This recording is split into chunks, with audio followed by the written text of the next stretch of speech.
मानव जीवन जो है बचपन, किशोरावस्था, जवानी और बुढ़ापा। अगर किसी से भी इन 4 अवस्थाओं के सबसे बुरी अवस्था के बारे में पूछा जाए तो वो कहेंगे बुढ़ापा। बुढ़ापा इसलिए बुरी कही जाएगी क्योंकि आमतौर पर इस अवस्था में शरीर थकने लगता है और इंसान इस समय अपनों के बीच में रहना चाहता है ताकि उसको मानसिक, शारीरिक और आर्थिक किसी तरह के सहारे की जरूरत हो तो उसे मिल पाए। लेकिन आज के भौतिकवादी दौर में जब इंसान पैसों और सामाजिक पहचान के पीछे भाग रहा है और सभी को अपनी पहचान बनानी है, ऐसे में बच्चे अपने माँ बाप को अपने उड़ान के रास्ते की बाधा महसूस कराने लगते हैं। तो माँ बाप भी मजबूरी में एक ऐसे आशियाने की तलाश में निकल पड़ते हैं जो उनके अकेलेपन और शारीरिक परेशानियों में उनका सहयोग कर सके।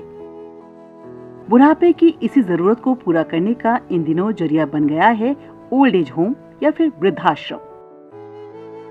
गाजियाबाद में एक ऐसे ही बुजुर्गों को सुकून देने वाली जगह बना है आवासीय वृद्धाश्रम दुहाई, जहां करीब 120 बुजुर्ग रहते हैं। यहाँ के बुजुर्गों से मिलने और बात करने पर हमें पता चला कि भले ही ये जिस परिस्थिति में भी अपने घर वालों से अलग हुए हों, लेकिन यहाँ आकर वो काफी खुश हैं। कस्तूरी सक्सेना तकरीबन 5 साल से दुहाई स्थित आश्रम में रह रही हैं। ये आश्रम में रहने वाली सबसे अधिक उम्र की बुजुर्ग महिला है। इनका यहाँ 6 बच्चों के बाद भी रहना भले ही मजबूरी हो, लेकिन फिर भी हालात से समझौता कर खुश हैं। तो वहीं धर्मराज सिंह तकरीबन 6 साल से यहाँ रह रहे हैं और इसे अपना घर मानते हैं। तेरा मुस्कुराना याद आने के, सर झुकाने के काबिल नहीं है। मैंने खत लिख के तुमको बुलाया, बेवफा ने दुखड़ा सुनाया। जिंदगी के अंदर ये जो समय मिला है आश्रम के अंदर आकर, हमें किसी किस्म की चिंता नहीं होती। राशन नहीं है, तेल नहीं है, चीनी नहीं है, चाय कैसे बनेगी, हम इससे मुक्त हैं। इसकी मुक्ति के बावजूद हमें एक ईश्वर ने ऐसा टाइम दिया है कि अब तुम बंदगी कर, ईश्वर का नाम ले, ये तेरे को टाइम दिया है, इसको खराब मत होने दे।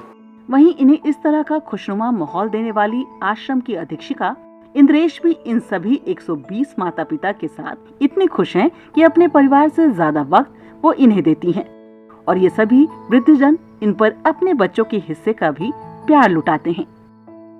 बाबा जी या अम्मा जी बहुत प्यार करते हैं।